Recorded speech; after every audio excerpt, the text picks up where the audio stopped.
Hi, good afternoon. It's Gene from maverickstar Observatory. Hope you all had a great Christmas yesterday with your families and loved ones. Before we begin, I've got a couple of interesting things I wanted to just bring over to you. And like I said before we begin, just want to say thank you to the few people that have been supporting us over the last few days. You know, one of the worst times of the year, as I say in most of the videos. So, you know, I might as well just say thanks to you guys that are still with us. And if I can encourage a few others, you know, the link's down there in the description. Okay, I just got wind of a story that's come out of China, and that is that it's severely suffering from some of its province going without electricity, and new sanctions being put on its people in the amounts of electricity that they're allowed to use. And this is because China have recently banned the imports of coal. As you can see, in 2019, you know, China imported 10 billion's worth of coal into its facilities to produce electricity, and they've just banned it. And now we're seeing the repercussions of that. Basically, they've shot their own people in the foot, because now they've been told that if they've got heating systems, they're not allowed to switch it on until it goes to 3 degrees, and they've got to switch it off when it goes to 16 degrees. So, you know, not only that, is that some of the street lights have been turned off, and that also includes traffic lights. Can you believe it? So really shooting themselves in the foot. And one of the things one of the ministers said in this little documentary I was just watching is that, you know, the people can and are prepared to eat grass for a year and can do that with no problems. Isn't it amazing?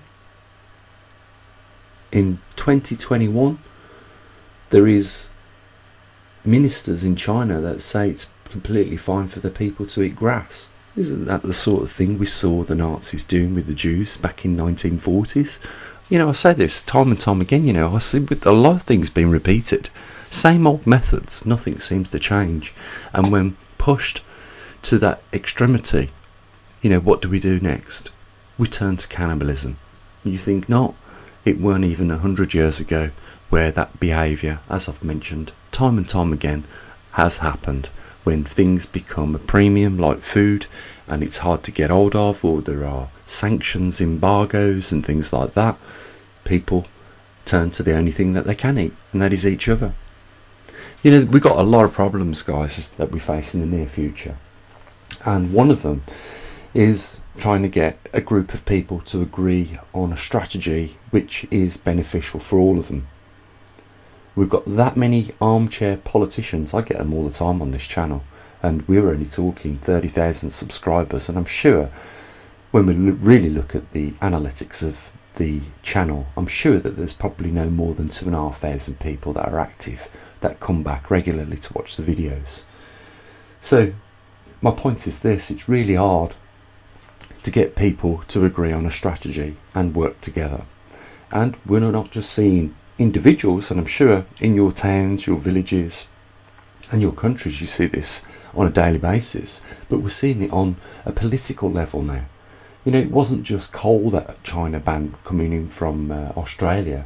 You know, they're threatening to ban the import of iron ore, and that will be a real big, you know, they might even blow their whole leg off with that move, because they haven't got any steel in their country. They rely heavily on imported steel or ore, like they do from Australia, and this is something we're probably going to see happen in the next couple of months.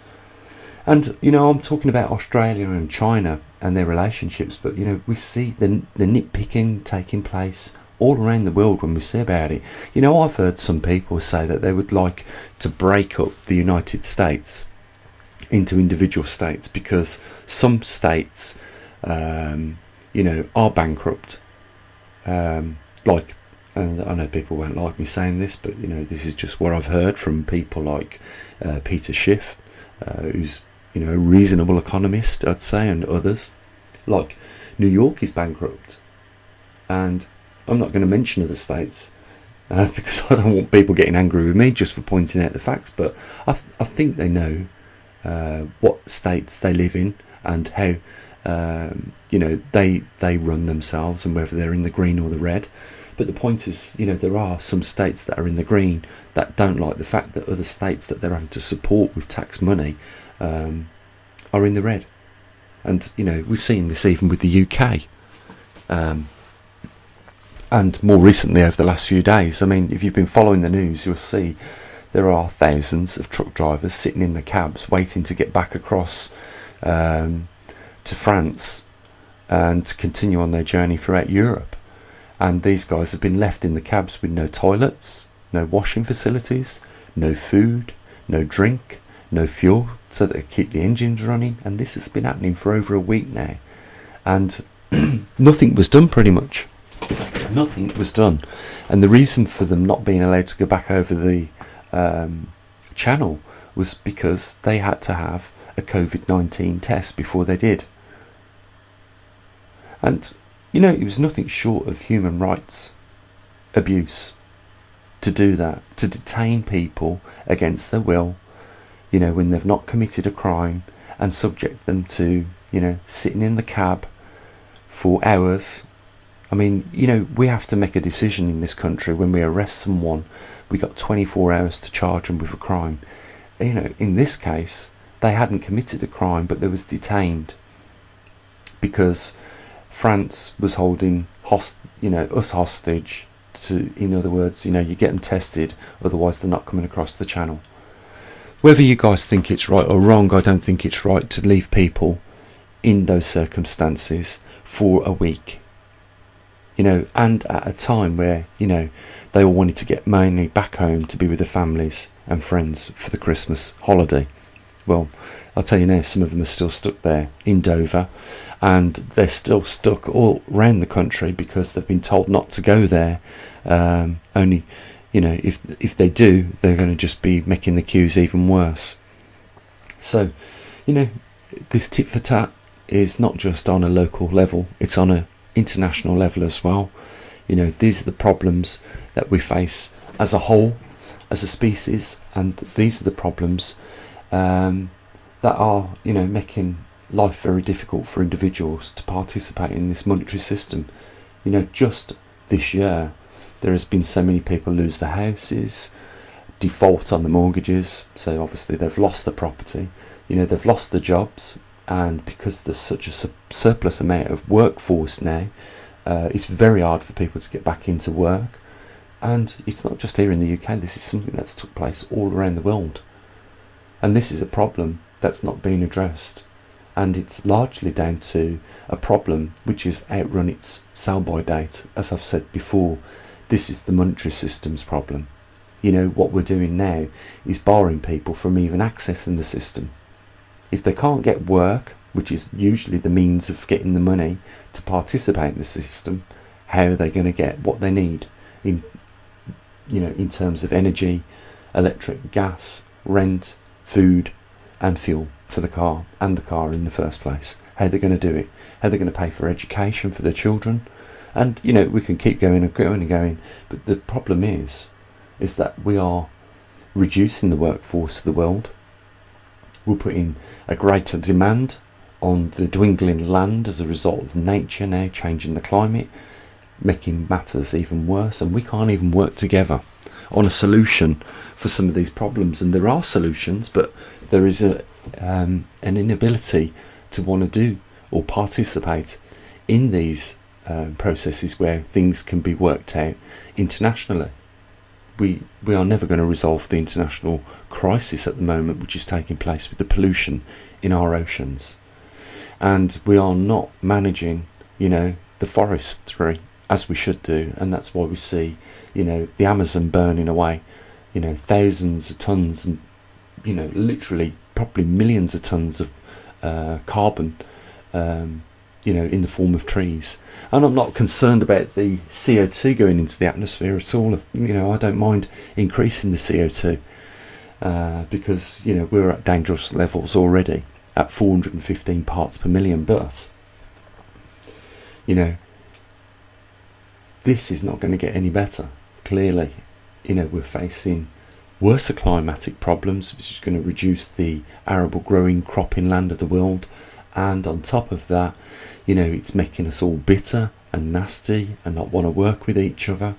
And when that happens, decisions won't get made fast, the right decision won't get made to start with, and the matter is going to get worse and worse. So we don't have the fortunate optimistic future that we would like to think we could have, because of these problems aren't being addressed and the solutions are not there, and things are just getting worse, guys. And we can see politicians are prepared to shoot their own people in the foot, like we're seeing in China, and make them eat grass, let them have no electricity, as a result of not compliance or not trade negotiating.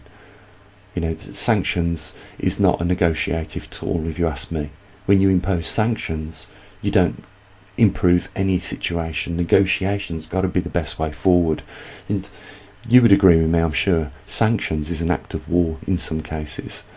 It's like currency manipulation is an act of war, and these are all the things that we're seeing taking place. And the level of corruption around the world is increasing. We got people that refuse to leave their positions of power because they've made themselves so rich, and self-proclaimed emperors, they'd never admit it on TV because it would cause a public uproar, but we have that still surviving in 2021. The resources are not being shared out equally amongst us all, and it's all our birthright. No one should be barred from it. And really, if other species had our intelligence, they would be laughing completely at us right now because of the way we are going about our business. That's what we're walking into in 2021, and we haven't reached equilibrium of any of these problems. Climate is still out of control, and as a result of that, it will put more farmers out of business. As a result of that, food is going to become worth more than gold at some point. If it continues down the road, a little bit of exaggeration, but that is where we're heading. I've heard people talk about this a lot, like Peter Schiff and other ones, saying you will at some point have a wheelbarrow full of money, but it still won't buy a loaf of bread for you. So we'll either break the system, or we'll be in a world war at some point in the future.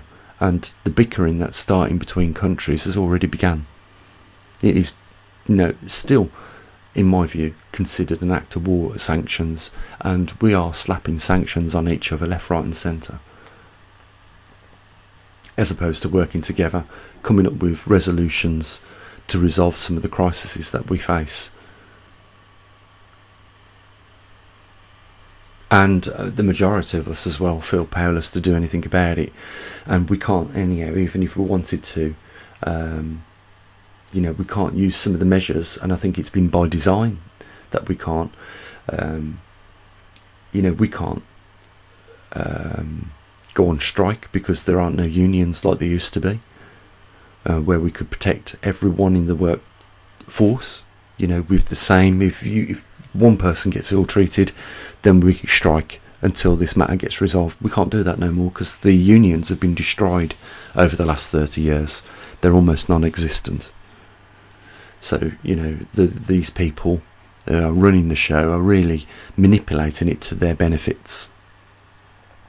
Where do we go from here?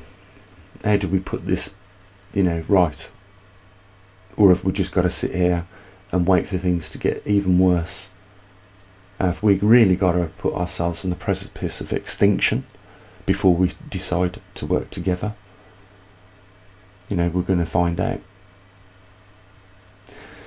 Guys, we do more than just talk about some of these issues we have in this video, and we don't try and depress you, that's for sure.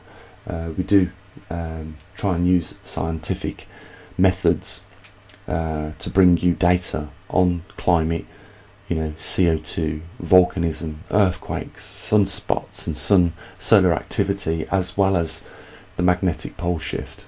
If you feel that's worth supporting, then there's a link down there. And if not, it was never mandatory to start with. It just proves that you're one of these people that don't yet understand the concept of working in numbers and, you know, for the common goal. Okay, I'll say what I usually do, guys. You enjoy the rest of your holidays. I'll be back in the next few days, and I'll say what I usually do. As always, bye for now.